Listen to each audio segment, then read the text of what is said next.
Mussoorie EO Rajesh Naithani ने सामाजिक कार्यकर्ता प्रदीप भंडारी को 25 लाख रुपए की मानहानि का भेजा नोटिस। प्रदीप भंडारी ने दिया जवाब। मसूरी नगरपालिका अधिशासी अधिकारी राजेश नैथानी ने सामाजिक कार्यकर्ता प्रदीप भंडारी द्वारा लगाए गए आरोपों के खिलाफ 25 लाख का मानहानि का कानूनी नोटिस दिया है। वहीं प्रदीप भंडारी ने कहा कि उनके द्वारा पालिका में गौशाला के ऊपर बने फलेटस में हुए घोटालों के लेकर शहरी विकास को शिकायत की गई थी, वो इसमें कोई मानहानि नहीं है। अगर अधिशासी अधिकारी साफ है तो जांच से क्यों डर रहे हैं। मसूरी नगरपालिका अधिशासी अधिकारी राजेश नैथानी ने कहा कि प्रदीप भंडारी द्वारा उन पर बिना सबूत के झड़ीपानी गौशाला के ऊपर बने फ्लैट के आवंटन को लेकर भ्रष्टाचार के आरोप लगाए गए हैं, जो बेबुनियाद हैं और इससे उनकी छवि को धूमिल हुई है। उन्होंने कहा कि प्रदीप भंडारी ने झड़ीपानी गौशाला में 75 लाख के घोटाले का आरोप लगाया है, जबकि नगरपालिका बोर्ड ने गौशाला निर्माण का प्रस्ताव पारित किया था, जिसे शासन को भेजा गया। वह शासन ने 49,50,000 की धनराशि स्वीकृत की, जिसका ई टेंडर 17 अक्टूबर 2020 को लगाया गया, जिसके बनने के बाद एक और ई टेंडर 16 अगस्त 2022 को गौशाला के बचे कार्य व उस पर 10 कमरे बनाने का लगाया गया। दोनों टेंडर जब हुए तब तक उनकी पोस्टिंग नगरपालिका में नहीं हुई थी। उन्होंने बताया कि उनकी तैनाती मसूरी नगरपालिका परिषद में 22 अगस्त 2022 को हुई। उन्होंने बताया कि गौशाला के ऊपर 10 कमरे अफोर्डेबल हाउसिंग स्कीम के तहत बनाए जाने थे, जिसमें से 5 फ्लैट्स आवंटित हो गए थे, जिनकी बाकायदा निविदाएं आमंत्रित की गई थी। वहीं इस बीच एमडीडीए ने गौशाला के ऊपर बने फ्लैट्स की सीलिंग की कार्रवाई की गई, जिसमें कुछ कमरे सील कर दिए गए थे।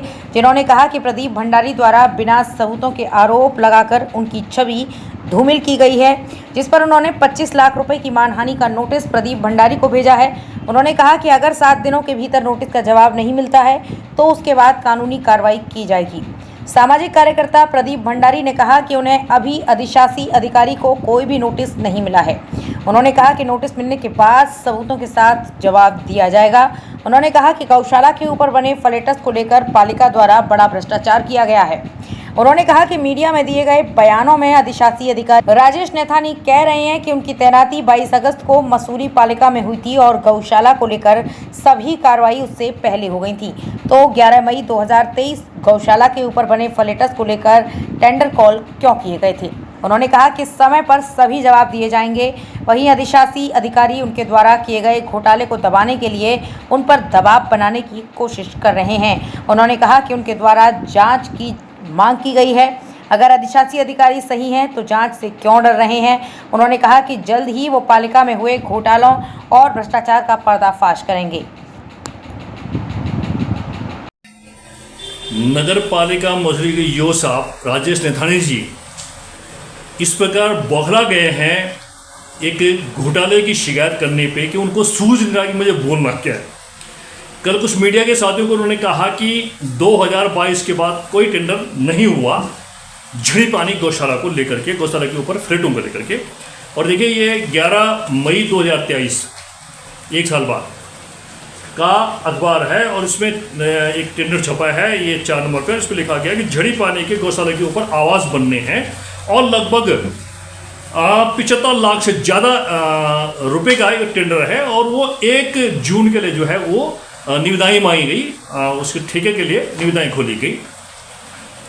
अब जो है मैंने जो है उसके नेक्स्ट दिन यानी कि 11 तारीख को ये टेंडर छपा और 12 तारीख को 12 मई को मैंने जो हूँ पिछले साल 2023 में ये ईओ साहब जो वर्तमान में राजेश नैथानी जी है इनको पत्र दिया, बोल के आया कि भाई ये जो आप कह रहे हैं कि गौशाला के ऊपर एक और जो है आवास बनना है, कई मंजिला आवास बनना है, 10 फ्लैट बनने हैं उसमें, वो तो बना हुआ है पहले ही, आप दोबारा टेंडर क्यों निकाल रहे हैं, इसको निरस्त कीजिए। तो उन्होंने कहा अच्छा देखते हैं, लेकिन जो है वो निरस्त कभी नहीं हुआ। अगर निरस्त हुआ माननीय ईओ साहब तो ये पत्र है आपके लिए। इस पत्र के जवाब में आपने क्यों नहीं कहा कि भाई भंडारी जी आपने पत्र दिया था और हमने जांच की और वाकई वो तो मंजिल बन चुका है, इसलिए हम इस टेंडर को निरस्त कर रहे हैं, और इसकी निरस्तीकरण की सूचना आपने जैसे अखबार में विज्ञापन दिया था वैसे क्यों नहीं दिया। और अगर दिया भी तो मुझे क्यों नहीं भेजा वो पत्र। ये 1 साल हो गया पूरा आपके पड़ा हुआ, इसका जवाब क्यों नहीं भेजा आपने कि भाई हमने निरस्त कर दिया था वो पत्र। तो आपने आधा नहीं बताया मुझे क्या हुआ। तो मुझे तो जो है शक होगा, आशंका होगी, और मैं तो लिखूंगा, जो आप नहीं करोगे तो आपसे बड़े अधिकारी को लिखूंगा, और मैं लिखूंगा। अब रही साहब इनकी बात मानहानि के नोटिस की, देखिए साहब, जो सत्य उजागर करेगा, जो घोटाले भ्रष्टाचार के खिलाफ बोलेगा, उसको तो नोटिस क्या, उस पर तो कई तरह के वार होते हैं, हम पे भी कई तरह के वार हुए हैं, हो रहे हैं, होंगे, कोई परवाह नहीं है। जब नोटिस मिलेगा और उसका वो नोटिस का जवाब देने लायक होगा तो देंगे, ना तो हम कोर्ट में ही देंगे जवाब, जो भी देंगे उसका।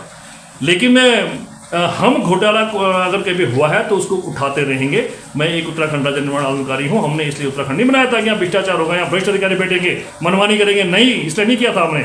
इसलिए अभी भी चुनौती दे रहा हूँ मैं नगर पालिका के ईओ को और उनके साथ जितने भी लोग हैं उनको, सुधर जाओ, और अगर भ्रष्टाचार हुआ है या कहीं गलती हुई तो उसको मान लीजिए और उसको सुधार कर लीजिए, नहीं तो आपके खिलाफ सख्त कार्रवाई होगी और कोई भी भ्रष्टाचारी बचेगा नहीं। इसमें भी 15-16 अगस्त को उन्होंने एक प्रेस कॉन्फ्रेंस की थी और जिसमें बाई नेम आरोप लगाए थे कि मेरे द्वारा झड़ी पानी जो गौशाला निर्माण हुआ है उसमें 75 लाख रुपए की गबन किया गया है।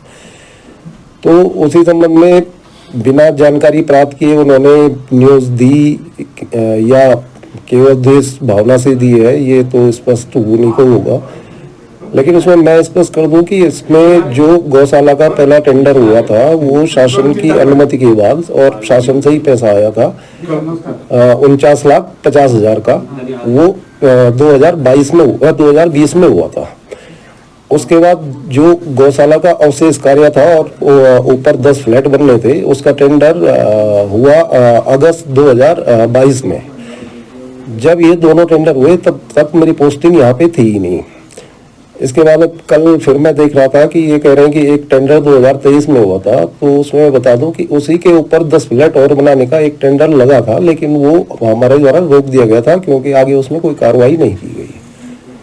तो यही प्रकरण था जो कि बाई नेम उन्होंने टारगेट किया और जो मेरी छवि धूमिल करी, इसलिए मेरे द्वारा ये लीगल नोटिस भेजा गया। फ्लैट के आवंटन को लेकर भी वो आरोप लगा रहे हैं कि फ्लैट का जो आवंटन फ्लैट आवंटन विधिवत टेंडर करवा के हुआ है और 5 फ्लैटों का आवंटन हो गया था, जो हमारे रिकॉर्ड में मैंने चेक करवाया। इस बीच एमडीडीए में कंप्लेंट हुई थी तो एमडीडीए ने सीलिंग की कार्रवाई करी थी, तो 5 फ्लैट अलॉट नहीं हो पाए थे। तो 5 फ्लैट सील किए गए हैं अभी तक।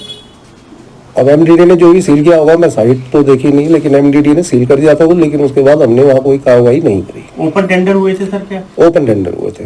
तो ये वो क्या उनका आरोप है कि आप दबाव की राजनीति की भ्रष्टाचार खोल रहे हैं, इसलिए दबाव की राजनीति बना रहे हैं आप। दबाव की राजनीति की जांच अलग चीज है, अगर शासन कोई जांच करता है तो जांच अलग चीज है, लेकिन ये डायरेक्ट बिना जांच के और कैसे मुझे टारगेट कर सकते हैं कि राजेश नेथानी ने ये किया है।